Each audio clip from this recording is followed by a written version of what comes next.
Hello and welcome to the City Club of Cleveland, where we are devoted to conversations of consequence that help democracy thrive.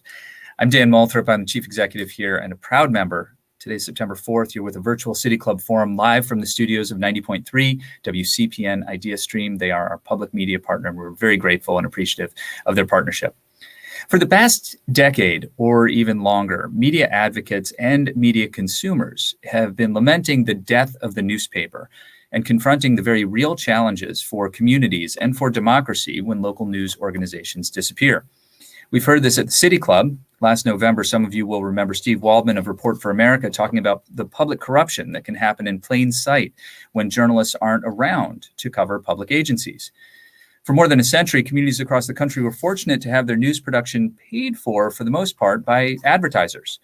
The challenges facing legacy local media are largely business challenges. There's still an audience hungry for news. There are still journalists who want to cover the news. It's just that the old business model no longer works as well as it used to. And though this disruption is as old as the internet, or at least as old as Craigslist, we are just beginning to see what might emerge to replace legacy local media. Across the country, there are hundreds of new nonprofit media companies that didn't exist 5 or 10 or even 2 years ago. Here in Ohio, we've got the Cleveland Documenters, The Real Deal, The Land, Eye on Ohio, Buckeye Flame, and Mahoning Matters, to name a few. There are probably many others I don't know about. So today we're going to talk with Karen Rundlet. She's Director of Journalism at the John S. and James L. Knight Foundation, and John Thornton. He's the founder of the Texas Tribune, one of the largest local news organizations around, and also co-founder of the American Journalism Project, a venture philanthropy firm, which is dedicated to starting and growing local news organizations. I want to mention today, too, that our forum is the final event of Cleveland Foundation's annual meeting week. This is the Robert D. Grease keynote lecture, which in an ordinary non-COVID year would have happened on stage in front of about 1,000 people or so, probably more, right in the middle of the Cleveland Foundation's annual meeting. And at any rate, we are delighted to host this event for our community. For more information about all the events of Cleveland Foundation's annual meeting week and their sponsor, please visit clevelandfoundation.org. Now to Karen Rundlet and John Thornton. If you have a question for them, you can participate by texting a question to 330-541-5794. That's 330-541-5794. And if you're on Twitter, please join us. By tweeting at the City Club. We'll work your question in. Karen Rundlet and John Thornton, welcome to the City Club of Cleveland. It is great to have you both. I want to make sure you unmute your microphones on the live stream on your computers. There you go. Now we're all set. Karen Rundlet, I want to start with you. I kind of framed it up in the introduction, but is this a time of optimism for somebody like you who is looking out across the entire country at all of these experiments, or are you anguished? How are you feeling? I'm feeling all of that, frankly. I do want to just start by saying to any journalist who is listening, thank you really for providing accurate information in a time where people have needed food. They've needed information about unemployment. They've needed information about healthcare. So thank you for that service. Just in terms of how I'm feeling, of course, I am optimistic. I am seeing some exciting models out there that are giving me great hope. But I am very concerned. I am up at night. We are all up at night worrying about misinformed communities and uninformed communities. And make no mistake, there is an army of people working right now on the internet to misinform communities. And that's very dangerous. And as we are losing local journalists, we're seeing them have more power. John Thornton, how are you feeling when you look at the landscape of struggling legacy media organizations and these emerging ones that are still trying to take root? Schizophrenic, as Karen said, sort of feel all of the above. There's no doubt, as you pointed out at the top, and in Northeast Ohio is a really interesting spot right now, that there are many very entrepreneurial, almost exclusively nonprofit news organizations starting up to fill the gap in local news. I think I feel most optimistic when I feel like there is a real sort of momentum building in a movement toward understanding that these need to be civic rather than commercial institutions, because the trouble we got into in our mind is largely because a long time ago, the United States made a deal with commercial media that was fine for the shareholders and owners of commercial media properties at the local level. It wasn't, as it turns out, terrific for society at large, and was really not very good at all for equity in society at large. And so, oddly, the days that I'm feeling most optimistic are the days when I feel like people have finally realized that, at least at the local level, the jig is sort of up in commercial media. Can you say a little bit more about what you mean by that? Because I know that all of us have friends who have worked in commercial media who would say, hey, we've been doing public service for a long time. And John, you're saying that we haven't been well served for the last century. Well, and it's very important to distinguish between the people working in local media, who are some of the finest public servants I know, and who are some of the most public-spirited people I know, and the institutional construct, which has been commercial local media, most prominently represented by the newspaper industry. As you pointed out, advertising has been kind of the whole deal, and it's in retrospect, at least for me, a little embarrassing to realize that since the 1830s, we have made a big bet as a democracy on advertising. Because we talk about a free press in the Fourth Estate, and we talk a lot about the First Amendment, in which the lack of interference in the free press is called out. The problem with the First Amendment is Brother Madison didn't give us any clues about how to fund that free and independent press. And so we made a choice in the early 1800s that it was largely going to be advertising. That served us kind of okay well through the years in informing a general populace to a reasonable level. It did not serve us in informing the country equitably at all, because if you think about the sort of social contract that was established, it was established before the Civil War. And so I really do want to make a distinction between the very good to often heroic, and particularly in the current moment, the heroic work being done all over the local news ecosystem. But that doesn't, that unfortunately doesn't solve for the fact that the commercial model is broken if what we're really optimizing for is an informed public. John Thornton is the founder of the Texas Tribune, also co-founder of the American Journalism Project. And John, I'll ask you to talk about what the AJP is in a little bit. Karen Rundlet with the Knight Foundation.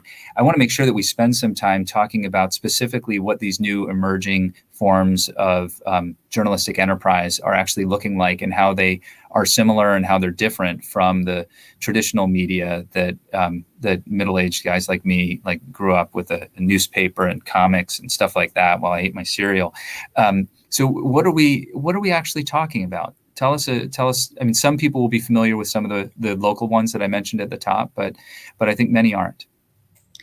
So I think, about a decade ago, a little over a decade ago, there was a recession, and there were a lot of journalists who lost their jobs, and they knew how important this work was. And some of them, many of them, started new organizations. The Texas Tribune is one of the early ones, but of course there was nonprofit media before the Texas Tribune, the public media and or other national organizations, but local organizations started popping up slowly but surely and building. Now there are hundreds of them. So in the early days, about a decade ago, it was an experiment. Today, with hundreds of them, Knight Foundation is really trying to think about how to supercharge them and invest in the things that will take them towards long-term sustainability. John just said very much that advertising, it costs money to do this work. It costs money to report, to file public records requests, to take the time to interrogate public officials and to be informed before you interrogate public officials. You don't just get out there and say, why? You need to have the detail and the reporting, and it takes time and money and investment to do that. So the great things that we're seeing a real focus on putting community at the center of this. what does the public need? What does the public want? What is the value that you are generating for the public? So, I point to an organization like Outlier Media, for instance. They did research. They're in Detroit. They wanted to know where Detroit's population was getting their information. And they realized there were two places. There was television and there was text messaging. So they decided to create a text messaging service that answers questions. People during COVID were writing them questions like, what can I get out of my kitchen cabinet to concoct so that I don't get COVID? Those were the kinds of questions that were coming in. And every person that wrote in got an answer, a fact-based answer from a journalist. And then would they then distribute those answers broadly to everybody they had a text number for? What they would do then is they would identify the trends from that and turn that into reporting, which was shared with multiple organizations within Detroit. So it was serving just a one-to-one, and then it was lifted to serve a whole community. That's really, that's fascinating. How many people are they connected with? So at first it was hundreds, and now it's hundreds a day. So it during the time of the pandemic, it has multiplied. That's amazing. John Thornton, explain the American Journalism Project, what it is, how much money is involved, what you're investing in. Sure. The idea behind the American Journalism Project, there were sort of three founding premises. The first is the interdependence of journalism and democracy, particularly at the local level. The second is that we believe that local journalism is a public good, and what that means is that the market left to its own devices won't make enough of it. And then the third is that we believe that this problem that the market failure presents is what we call a we the people problem. It's not something that's going to be solved by commerce, and it's not something, at least in the near term, that's going to be solved by any form of government. And so what AJP was conceived of as is a sort of force multiplier in trying to help build a public service media which is sustained by, governed by, and looks like the public it serves. And that has a number of components, most of them to do, no big shocker, with money.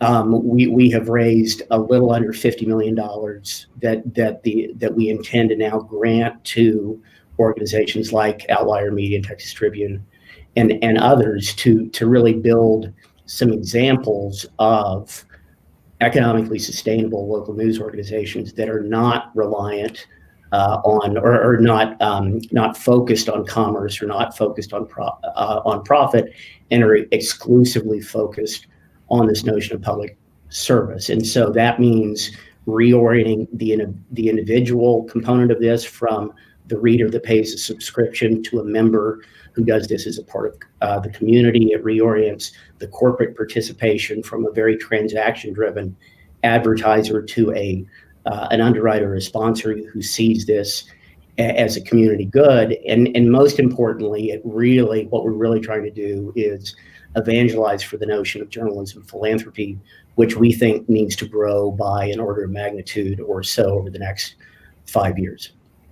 When you say members, when you say subscribers become member participants, do you mean that they are members, like I'm a member of a public radio station, say WCPN, just to pick one out of thin air, sure. or are they member participants in that they are also helping to contribute to news generation? More of the former. Certainly there are.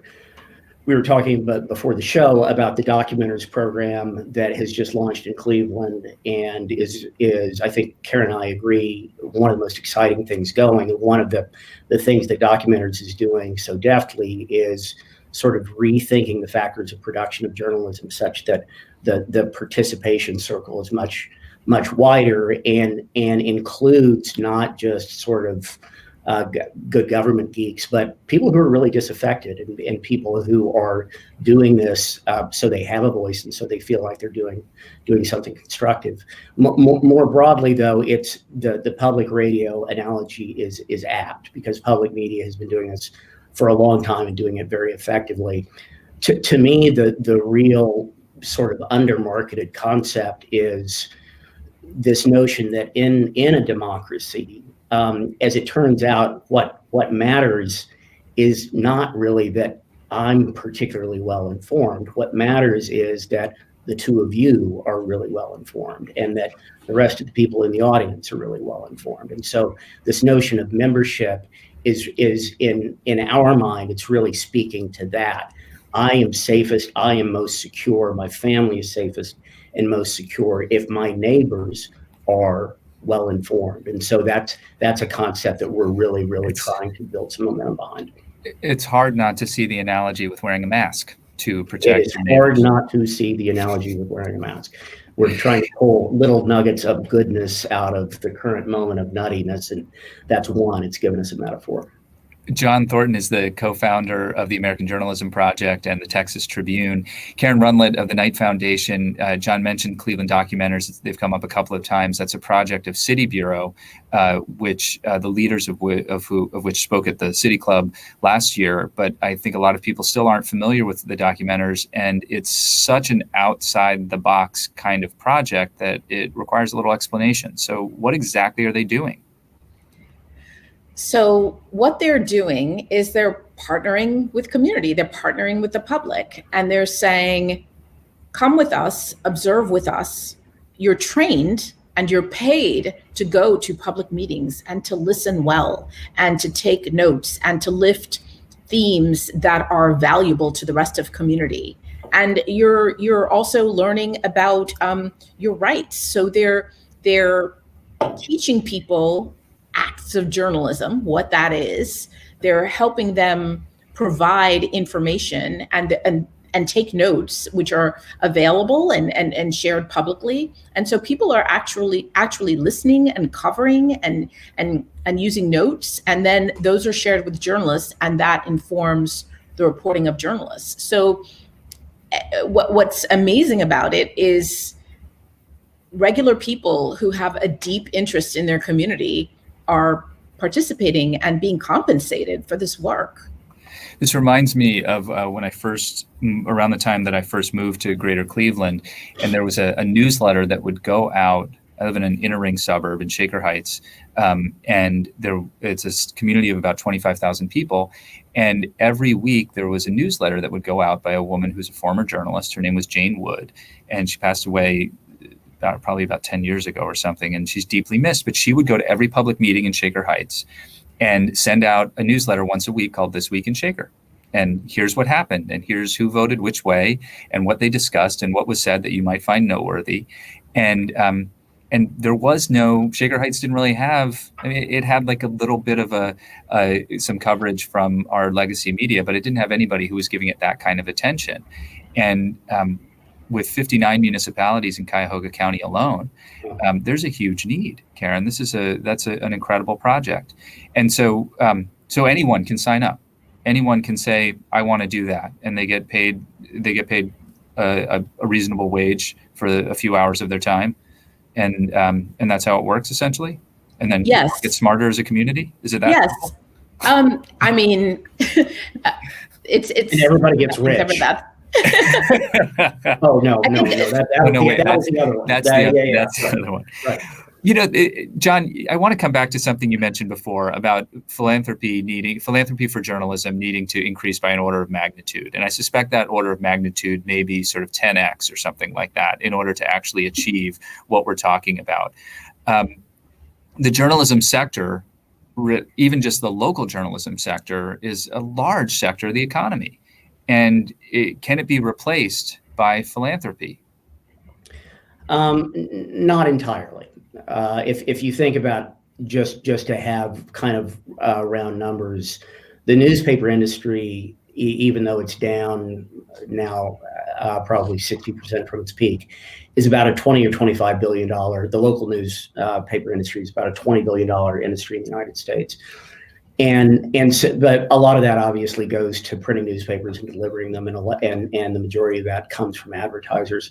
Our thesis is that with 5 or 10% of that money really, really, really well directed in extraordinarily focused public service media enterprises, you're pretty well covered, and that's in the fullness of time. But if philanthropy is more like $500 or $600 million a year in journalism instead of 50 or 60 that it is today, that's a big cut out of that, and then the rest of it is going to need to come from members and from corporate sponsorships.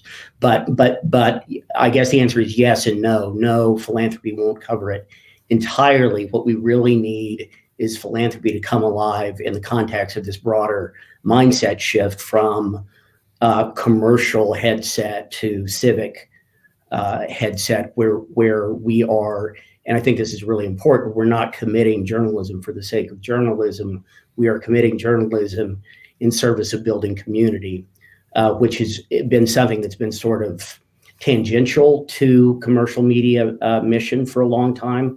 But what Karen and I think are arguing for is that that's center of the plate of the mission for these organizations.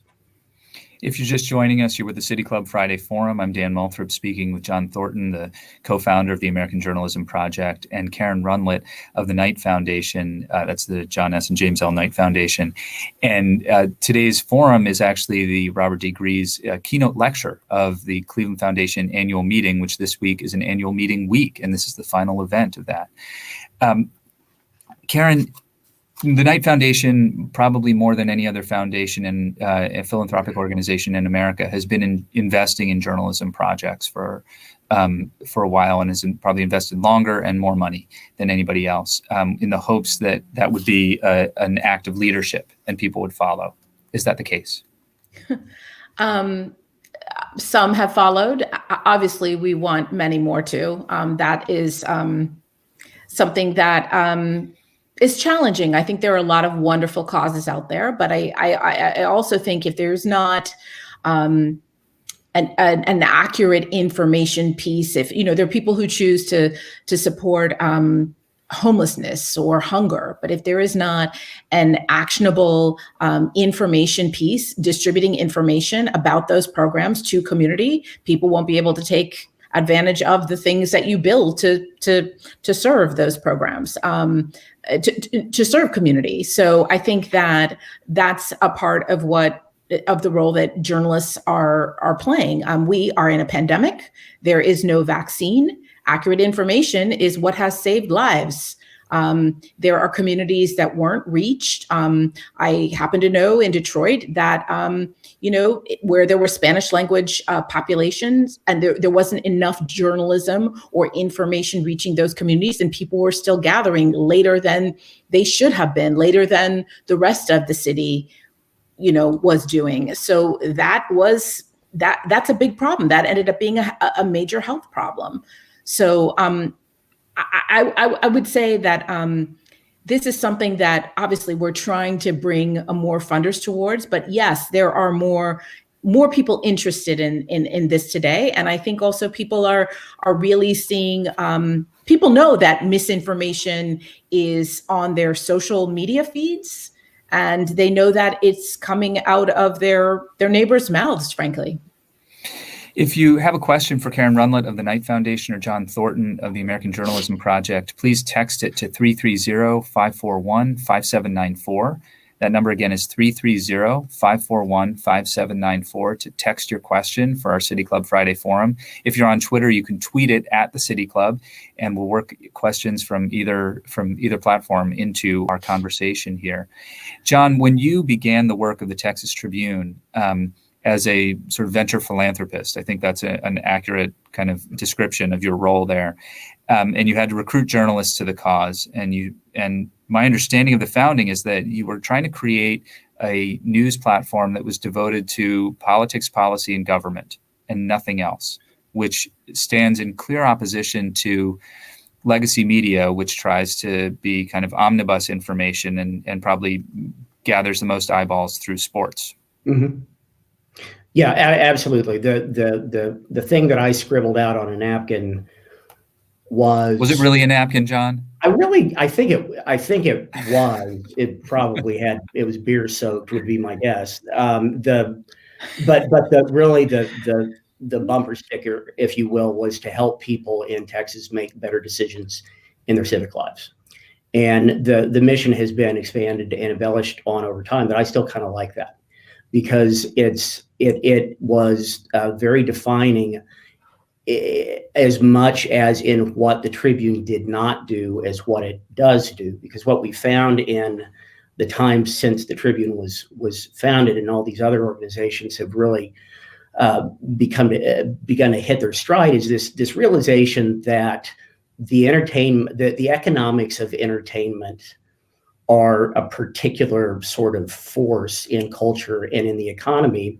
And they sort of went out over time in commercial media models. This notion of the public interest is nothing other than a sort of aggregation of things that the public is interested in at any given moment. Our paradigm flips that on its head and says, okay, what topics, what civic topics, what important things to communities are not well served by the economics of entertainment.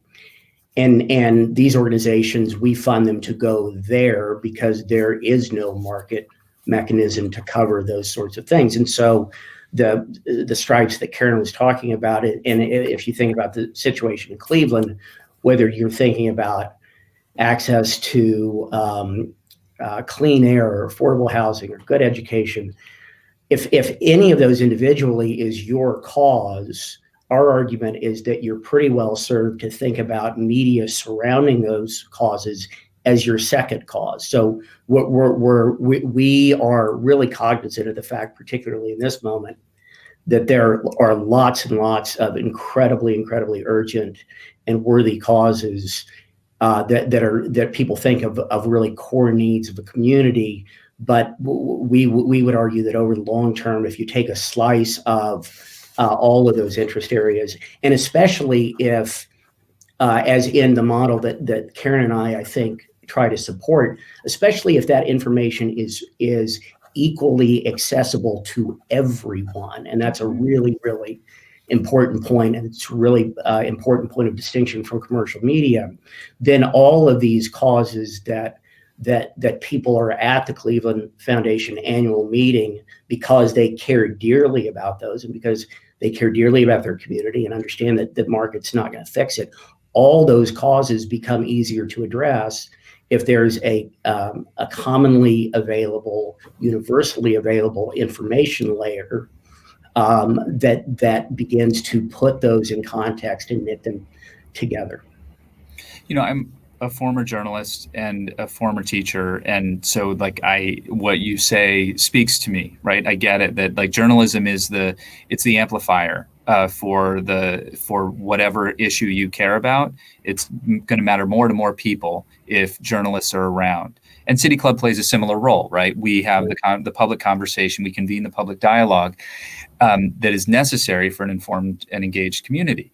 But I feel like I'm in the choir, right? And you're preaching to me. Does the general public, Karen Rundlet, do they feel that as well? Do they feel it as deeply? And I guess the way to, I don't know, how are you measuring success? How are your grantees measuring success and engagement, and whether or not they're actually doing what they've set out to do?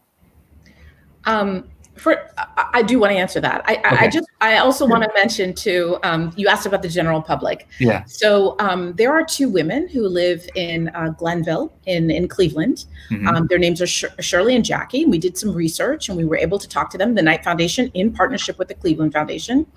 And they are the problem solvers and the informants for their community. If you have a problem, and we interviewed them and we met them at the time of the government shutdown, which was another very difficult time for a lot of people. And so if somebody's not getting a paycheck during that time, they go to Shirley and Jackie and they say, I don't have a paycheck. I need to figure out how to get the health services for my uncle who lives with me, who I take care of. And Shirley and Jackie connect them and to the information they need and to the people who can solve their problem. And these two women are doing that work, and they are trusted. They may not be called journalists, but they are providing information, and they're trusted in their communities. And when they hear about journalists, they don't believe that journalism is serving them in that way. They talked about countdown clocks on television, 12 days into the government shutdown. They talked about, sort of the fighting in Washington. That doesn't help their lives. So that was not valuable journalism. So I think that journalism is not the word that everybody gravitates to, but yeah, I think that this is a wealthy country, and clean water is something that a lot of people take for granted here. That's not the case in a lot of other countries. I'm talking about clean, good, reliable information so you can manage your life. Karen Rundlet she runs the journalism programs at the John S. and James L. Knight Foundation. John Thornton is with us as well from the American Journalism Project and the Texas Tribune. There are speakers today at our City Club Friday Forum. It's time for your questions. If you have them, then text us. 330-541-5794 is the number. 330-541-5794 to text your questions. Or if you're on Twitter, just tweet them at the City Club and we will work them in. Here's one. I've heard speculation that most news deserts are also philanthropy deserts. If that's the case, where will initial capital come from to launch new sites that can revivify the rapidly spreading news deserts? John Thornton. It's the hardest question that we have to answer. And so you whoever the questioner is, you're on the right issue. And it goes to the heart of the conundrum we face as a country, and particularly, it's the answer to that question is kind of different than it was 6 months ago, because quite candidly, every place is about to be a news desert. As if you think about the fact that half by subscriber count, half of the newspapers in the country are about to be in the ownership of either a private equity fund or a hedge firm that has so much debt on those properties that they're not going to be able to cover them. They're essentially going into a state of self-liquidation. And so the idea of kind of this punctuated equilibrium of news deserts, I think, is going to be a thing of the past pretty quickly. And so what we've got to figure out as a community, as a journalism philanthropy community, to do is, and I can't go 30 minutes without making a sports analogy, but how do you play man-to-man defense or zone defense rather than man-to-man defense? We've got to spread the resources such that all of these communities get what we call minimum viable journalism and some level of support. But the bigger answer and the longer answer is, we're hoping to start in places where there is some commercial base and some readership base and some something to sort of grab onto to build a nonprofit media property that can quickly then extend its capabilities and services to serve adjacent places that are not quite so well endowed. In the fullness of time, I think we've got to have a discussion about expanding the scope of what we now call public media in this country, because there are just always going to be places where the resources don't exist to have the foundation of a just and equitable society, or one of them, which is that everybody is plus or minus informed at the same level on very basic civic issues. And so it's both a matter of kind of framing the business problem in the short term and then thinking longer term about the trade-offs and choices that our society makes. Karen Rundlet, the Akron Beacon Journal was one of the many Knight Foundation or Knight brother papers, and the foundation remains committed to serving the communities where the money was made, essentially. I don't know that any of those are news deserts now, but I know that you're looking even beyond those communities to the sort of national landscape of news deserts and news opportunities.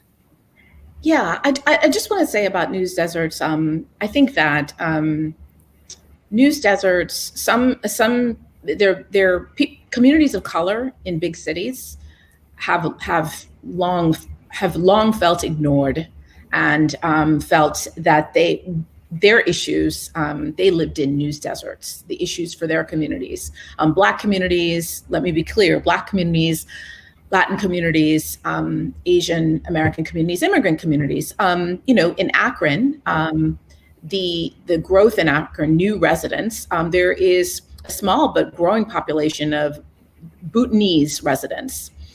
They were essential workers. It's growing. It's been growing since about 2007. Is there necessarily a source serving them? One might argue that there is not. Certainly news deserts are in rural communities as well. You will hear that repeatedly. And I do think John really does identify a real challenge about, yes, newspapers largely existed where there was wealth to support them. We're trying to get at that. We're trying to bring more people into the tent to think about what happens when people are left behind with good information.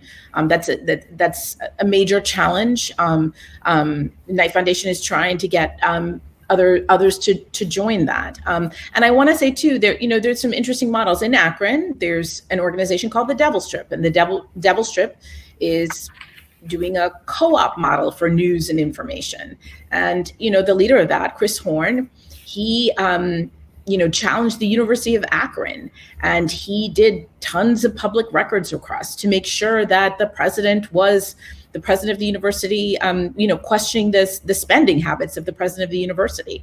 At the same time too, the Devil Strip just reports good news stories as well. Something also that's missing from journalism.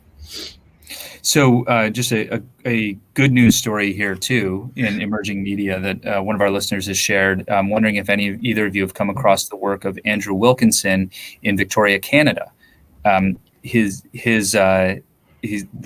I've received here is that fed up with poor local news coverage in his town of Victoria, BC, Andrew started a local news outlet, Capital Daily, a newsletter covering the city of Victoria with 40,000 subscribers in a city of 200,000. He has a bigger audience than the local newspaper. There you go. So if you're watching online, you can see our guests nodding. And if you're listening, I've just explained that. Karen, I want to come back to you about that question of engagement. I didn't give you a chance to finish your response before. How do you measure, how are your grantees measuring engagement, measuring success? So I think there are a number of different ways. There's a fabulous organization out of Philadelphia, Resolve Philly. They bring together multiple organizations within Philadelphia. The first project they did was, I think it was in the teens, like maybe 17 organizations that they brought together. And they reported on one single civic topic for the year. All these organizations were committed to that. So depending on an organization's strength, there was, a public radio station that did great engagement efforts. Sometimes it was the live event that was their strength. Sometimes it could be listeners, it could be the live event. We're always measuring diversity of audience. We want to see that all kinds of people, from a race perspective, from an ethnic perspective, from a socioeconomic perspective, are hearing and consuming. And also too, journalism always measures, was there a policy change? Did this drive conversation by the mayor or other city officials? So those are some of the ways that we look at it. Here's a question from the executive director of a nonprofit that publishes a monthly in-print community newspaper on a citizen journalism model for 2 inner ring suburbs in Cleveland and a weekly newsletter for the same. John Thornton, what are your thoughts about the future of print media versus exclusively online? Well, the economics of print are bad, full stop.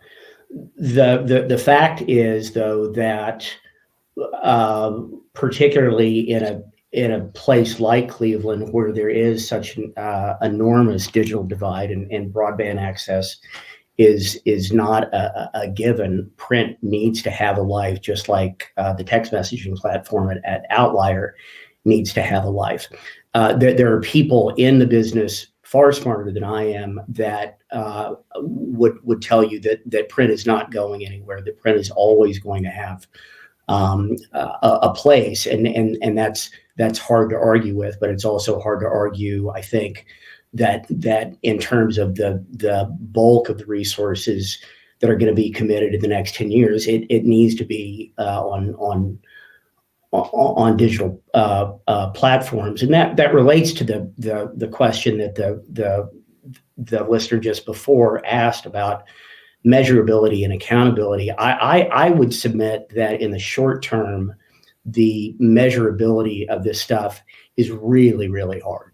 It's very, very difficult to say, okay, if you're a grant maker, I gave $1 million or I gave $1,000 12 months ago, and so what have you done with it? Because part of the function of a local independent press is a defensive and kind of a prophylactic function. And so you one of my friends says that the Pulitzer that will never get issued but should is for the story entitled "Nothing Terrible Happened at City Hall Today" because we were there. And so we just take as a given that there's a level of sort of minimum viable journalism, to steal a tech term, that everybody needs, coverage that everybody needs. Every city hall ought to be covered. And even if it's an audience of only decision makers, we think that's table stakes. We think that's table stakes for democracy. And so we're in a funny spot at American Journalism Project because we're both a grant maker and a grant taker. I personally, having done this for 12 or 13 years, am sometimes pretty impatient with the need to say what did one of our grantees do this quarter or this year? Because if you're in this field, you better believe that this is just foundational. And if you don't, go give your money to something else. Karen Rundlet, a specific question about the work of the documenters. So many aspects of public meetings involve understanding of government processes, contracts, budgets, reimbursements, and so forth.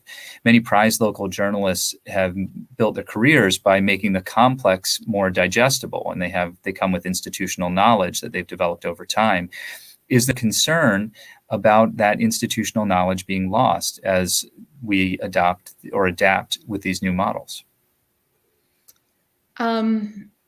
Is there concern? I think that, look, the documenters works with the Reporters Committee, Freedom of the Press. They're trying to bring some of this journalism and news literacy back to the public and share with the public, and also find journalists, frankly, of diverse backgrounds. Some of the documenters may end up becoming working journalists and representing their communities. Sure, we're losing something as we lose newspapers. So, John touched on this before. Newspapers are increasingly owned by, across the country, the print product. A lot of sort of the largest newspaper chains are increasingly owned by owners that are more interested in profits than in the civic health of a community. And so that doesn't bode well for sort of the mission-oriented work that local newspapers brought to communities.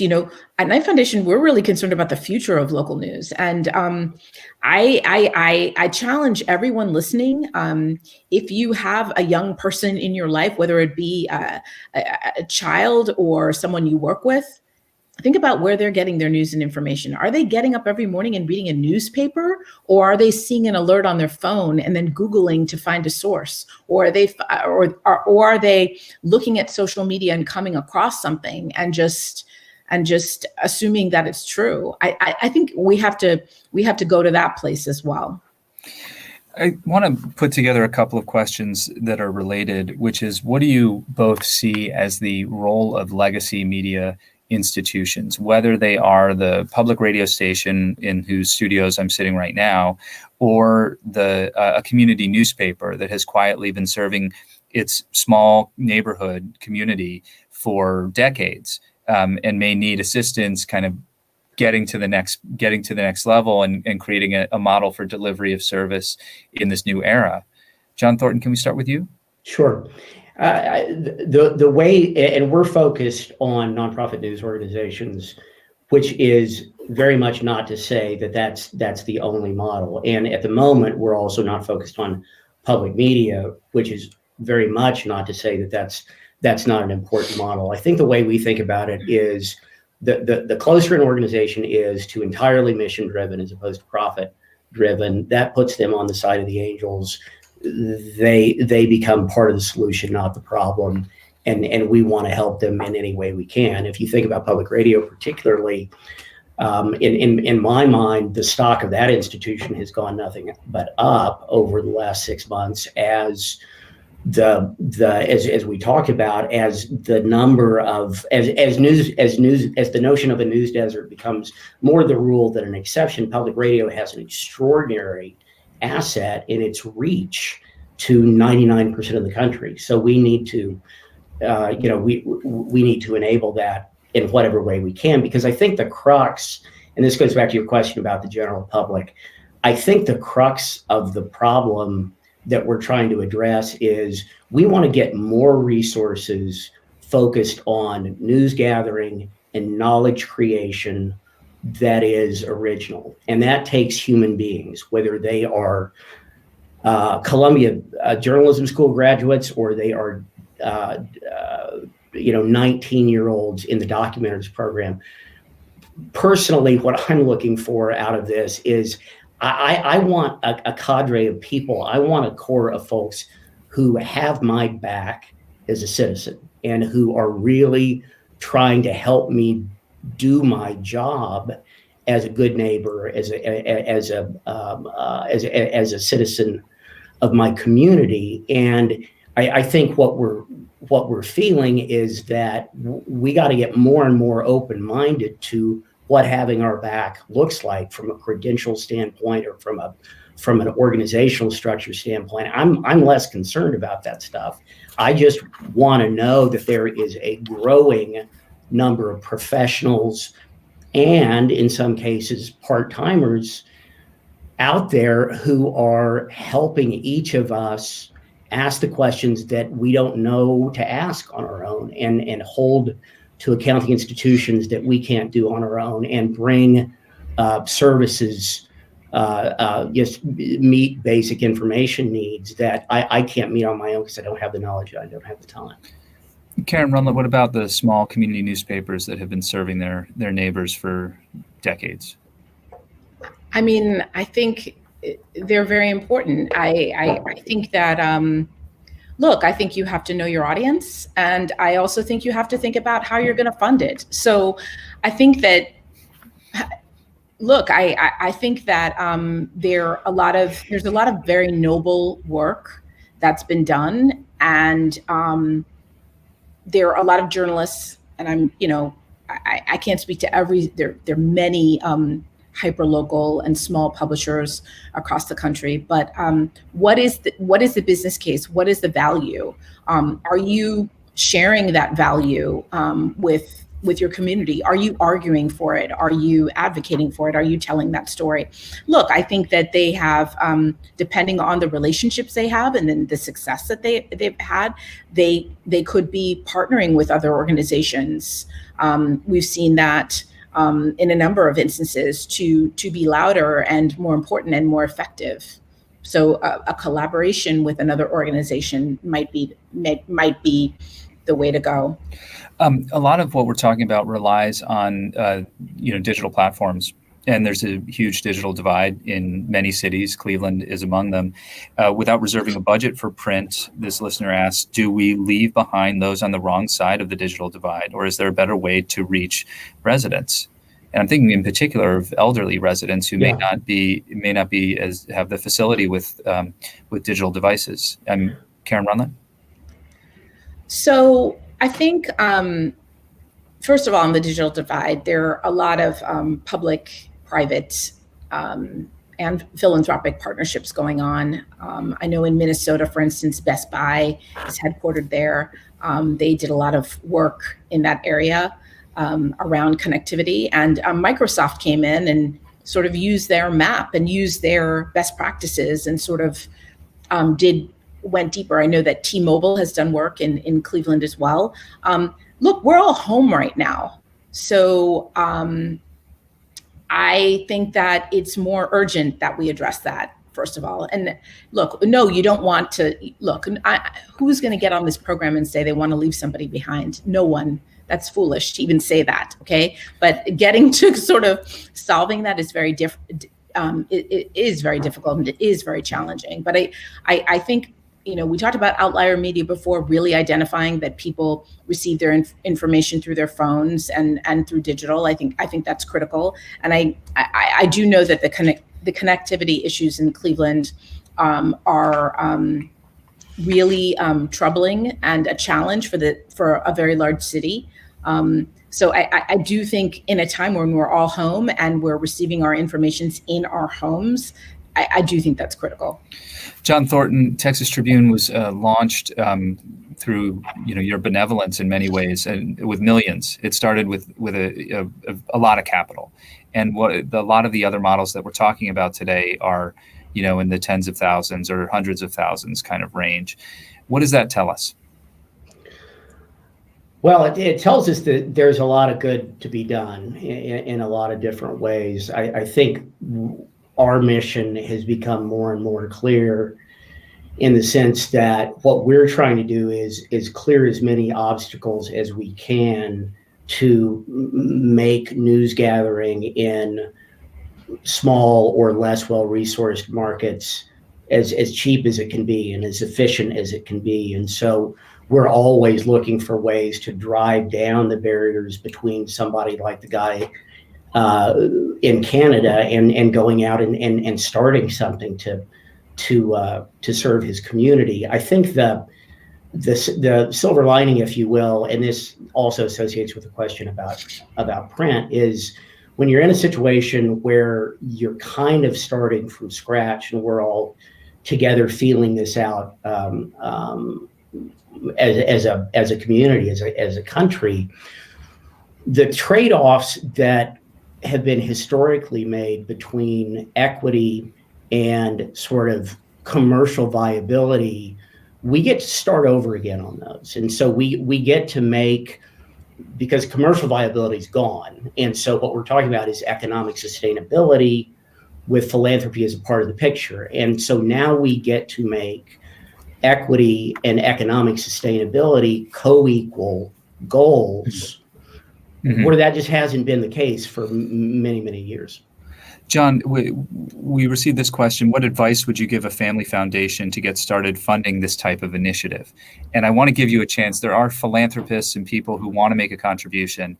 How do they do that? What do they do? How do they get started? And how can they make sure something will happen with their dollars here in Greater Cleveland? Have I got a deal for you? No. In Cleveland, I will tell you that one of the reasons we're really excited about playing a part of this community is there is two reasons really. There's so much entrepreneurial. I need you to be brief though. Yep. Call Michael Murphy at the Cleveland Foundation. Okay, just do that. Mm-hmm. Do that. Okay, just call Michael Murphy. That was very brief. Karen Rundlet, you've been using philanthropy as a tool for social change here for a while. I'd like to ask you the same question. What do you think? How should family foundations and others be thinking about this?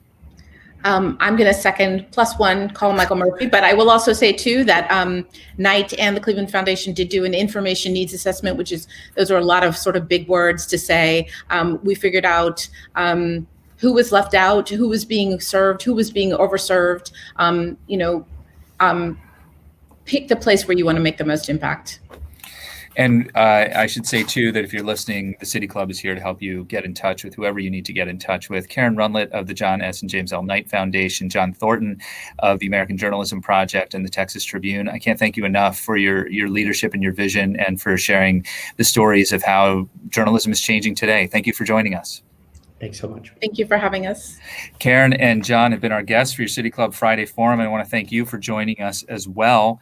Today's forum is the Robert D. Grease keynote lecture, which closes out Cleveland Foundation's annual meeting week. You can find out more about Cleveland Foundation and the Cleveland Foundation annual meeting week at clevelandfoundation.org. Big thanks to our member sponsors and donors, many others who support our mission to create conversations of consequence that help democracy thrive. You can find out more about them and join them at cityclub.org/thank you.